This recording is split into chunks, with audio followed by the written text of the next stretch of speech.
La telemedicina es un aporte de noticieros hoy mismo en conjunto con expertos médicos en el país comprometidos por la salud de las personas y hacer más efectivo el combate a la pandemia. Como todos los viernes, la doctora Suyapa Sosa, jefe de neumología del Instituto Nacional Cardiopulmonar, el Tórax. Doctora, buenas noches, ¿cómo está? Buenas noches, licenciado Aldo. La verdad es que cuando le ponen ese calificativo de experto uno se preocupa porque uno ha tenido que ir aprendiendo todos los días con esto de la pandemia. Pero ustedes nos han ido enseñando también a nosotros y nos han ayudado nosotros como medios a poder informar mejor a la gente, porque ustedes los expertos son los que saben y han sabido traducirnos a nosotros, los periodistas, esos términos médicos que no son tan fáciles de trasladar como noticia. Así que aprendemos nosotros también. Gracias, gracias.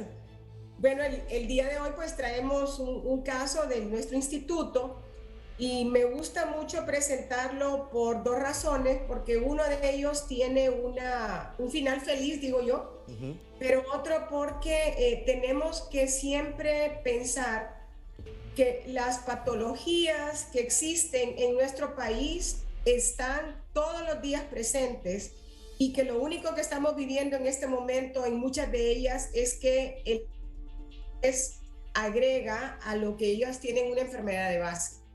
Este es un paciente que nos fue referido, una persona en la cuarta década de la vida, comerciante. Anda referido porque tenían una sospecha de COVID, a pesar de que el paciente tenía una prueba de rápida negativa y también tenía un antígeno negativo. Cuando el paciente se nos ingresa, definitivamente que se le hace el PCR sale positivo, ¿verdad? El PCR-RT sale positivo, pero la clínica de nuestro paciente no era la clínica típica de un paciente que tiene COVID en una forma aguda, sino que cuando uno empieza a interrogar bien al paciente con nuestros médicos, encontramos que la historia del paciente tenía más de 9 meses de una sintomatología crónica, de cansancio, de tos, y que él se quejaba muchísimo de escalofríos. Cuando nosotros le evaluamos, pues el paciente saturaba bastante bien, a pesar de la imagen radiológica que vamos a hablar un poquito, y que nuestro paciente pues se miraba en relaciones, en condiciones regulares. Era un paciente delgado, sí se quejaba de que había perdido mucho peso, pero estaba sin fiebre.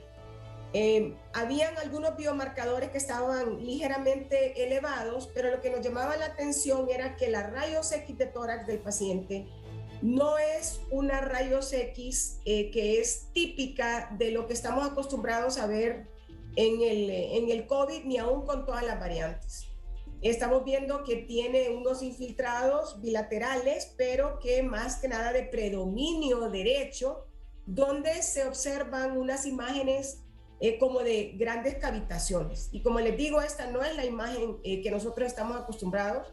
Ya se le había hecho la prueba de VIH, que era negativa, se le había hecho la primera baciloscopía, la traía el paciente, que también era negativa, pensando en la posibilidad de tuberculosis.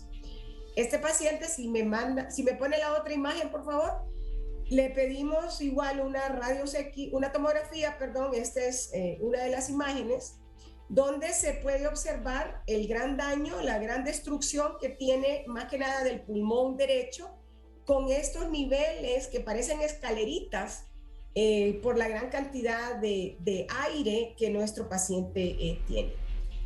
Y la última imagen tomográfica, por favor, que esta es todavía, digamos, más bonita para nosotros. Vemos la gran cavidad de este paciente y se pensó que el paciente tenía lo que se conoce como un empiema, que era puramente pleural la afectación, nada de parénquima.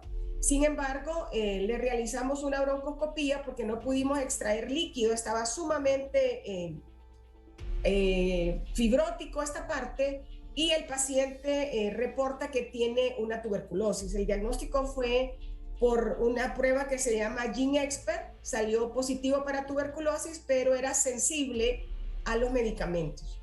¿Por qué lo traigo este caso? Uno, porque es un caso curable, es un paciente que lo dimos de alta, ¿verdad? Es un caso curable, pero ustedes pueden ver la gran destrucción que tiene. La clínica es lo más importante que nosotros tenemos como una arma fundamental en la lucha para poder diagnosticar y dar un tratamiento correcto. Este paciente en ningún momento estaba indicado colocársele ningún medicamento, por ejemplo, como ser el tocilizumab, si tuviésemos disponibilidad, pues de ser un paciente COVID positivo, porque tenía una altísima sospecha de tuberculosis. Y entre las condiciones que hay para colocar el tocilizumab es prácticamente descartar que se puede colocar tocilizumab, porque es más el daño que se le va a hacer que lo que vamos a tener de beneficio. Entonces vemos nosotros cómo el COVID está ahí, pero nuestras otras patologías que son nuestro diario vivir en Honduras están presentes. Y que siempre tenemos que descartar el COVID, pero que muchas veces no es el COVID lo que va a matar al paciente, sino cuando descuidamos la patología o la enfermedad de base que un paciente puede tener. Y esto es para los médicos que miran, porque yo sé que hay mucho médico joven que está en los diferentes triajes, que a veces me escriben preguntándome o me mandan imágenes. Tuvimos un caso similar también de que me pidieron una, digamos, interconsulta de un paciente de Olancho también con una imagen que no es la típica de COVID, y el paciente también tenía una tuberculosis. Yo les dije, cuidadito, le ponen tocilizumab, aunque tengan, porque no van a hacer ningún beneficio con los pacientes. Entonces, bueno, licenciado Aldo, esto era uno de los casos, bueno, el caso que traía para presentarlo en la telemedicina del día de hoy. Bueno, y interesante, doctora, y me gustaría, a propósito de lo que planteaba con el tocilizumab también, me gustaría que escuchara las declaraciones de la ministra de Salud con relación a este tema. Veamos, y después me gustaría una opinión de su parte sobre esto. Estamos haciendo todos los esfuerzos para encontrar en otro país, ¿verdad? Porque estamos en el mismo problema, los países centroamericanos estamos en el mismo problema. Ya tenemos una esperanza, probablemente en las próximas semanas esté llegando un pedido, ¿verdad? A lo mejor de Estados Unidos, pero estamos esperando que puedan facilitarnos, ya que, como le digo, este no es un problema exclusivo de Honduras, es un problema de varios países de las Américas. ¿Una donación de Estados Unidos de tocilizumab? Eso es lo que estamos esperando. Hemos hecho gestiones en todos los países del mundo que tengan ese medicamento o que tengan un similar, ¿verdad? Pero desafortunadamente hay problemas con el equivalente que había solicitado el equipo técnico de la Secretaría de Salud, porque no se encuentra en el mercado. Estamos haciendo todos los esfuerzos. Sin embargo, es importante que sepan que nos hemos reunido con todos los especialistas para tener un tratamiento alternativo y se está buscando. En el caso del tórax, lo que hacemos es trasladamos algunas dosis de otros hospitales para poder solventar en el caso de una emergencia, ¿verdad? Eso es lo que estamos haciendo rotaciones entre hospitales con la poca disponibilidad que tenemos. ¿Y ese otro tratamiento alternativo que dice usted? Bueno, esos son otros esquemas de tratamiento que lo deciden los especialistas en caso de una emergencia y no tener el medicamento. ¿Y ustedes han estado también analizando la posibilidad de traer también un sustituto del tocilizumab al país? Hemos hecho todas las gestiones, pero definitivamente el sarilumab, que era un medicamento indicado por los especialistas, no lo puede vender la empresa farmacéutica porque no tiene la capacidad todavía para venderla, ni el procedimiento administrativo para venderlo a los países de las Américas, ya que ellos lo dispensan, son en los países europeos. Doctora Sosa, no hay posibilidades algunas de tocilizumab, no hay posibilidades algunas del equivalente. Se está buscando un tratamiento alternativo del que todavía no hay mayores opciones en las próximas semanas, pero así nos han traído en otros casos.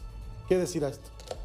Bueno, la verdad es que la señora ministra tiene razón en lo que ha dicho. Yo sé que la Secretaría ha estado buscando opciones. Como ella dice, el sarilumab no es una opción que nosotros vamos a tener. Sin embargo, nosotros hemos estado hablando con nuestros colegas neumólogos en Centroamérica tocilizumab de 200 miligramos. Guatemala también tiene, ellos no han estado desabastecidos, ellos son muy rígidos a la hora de colocar el medicamento. Mi opinión personal, licenciado Aldo, es que en algunos lugares se ha usado de una manera y esto ha venido... es cierto, el sarilumab, si bien es cierto, lo han estado utilizando creo que otros 6 países, nosotros no vamos a tener esa opción. Sí han estado saliendo otros estudios que los está corriendo la casa Pfizer con el tofacilitinib, ¿verdad? En ese sentido, que podría ser una opción, eso todavía está experimental, pero es algo off-label que ellos lo están buscando, eso hay en Honduras. Entonces yo creo que la gente que está en los protocolos debería de tener, me imagino que ya lo han de saber también, explorar esta posibilidad, porque vamos a vivir tiempos muy duros en las próximas semanas. Tenemos la semana morazánica, vamos a tener las elecciones. Y pues gracias a Dios se está logrando una vacunación importante y esto es positivo para nosotros, ¿verdad? Pero sí es un problema serio el no disponer de este medicamento. Otra cosa de las quejas que hemos tenido es que no tenemos en los hospitales, pero hay un mercado negro que sí lo tiene. Entonces, ¿cómo es que en las redes sociales se hace propaganda de estos medicamentos? Inclusive aparecen unos con letras rusas, ¿verdad? Con precios sumamente muchísimo más caros de lo que estamos nosotros acostumbrados a ver en la droguería. Entonces, yo pienso que esto debería de tener una investigación, ¿verdad? De por qué sí en el mercado negro hay, pero lo problemático no es solamente el precio, que está hasta 500 veces más elevado, es que usted no sabe si realmente son originales. O no, correcto. O no, ¿verdad? Usted no sabe si tienen una cadena de frío adecuada para este medicamento. Entonces, cuando hay familiares que a nosotros nos han preguntado o gente que nos ha llamado de otras regiones que cómo conseguir, yo no le puedo decir que se vaya a comprar a donde venden las redes, en Facebook o donde están en WhatsApp, porque yo creo que uno tiene que ser íntegro y no estar ni favoreciendo el mercado negro ni tampoco hacer promoción de un medicamento que usted no sabe si es el original, porque a la larga va a hacer más daño para el paciente. Y ese es el problema, que en su desesperación el familiar puede cometer ese error. Exactamente, exactamente. Doctora, muchas gracias y siempre es un gusto saludarle. Un placer siempre, buenas noches. Gracias a la doctora Suyapa Sosa con la sección de telemedicina de hoy.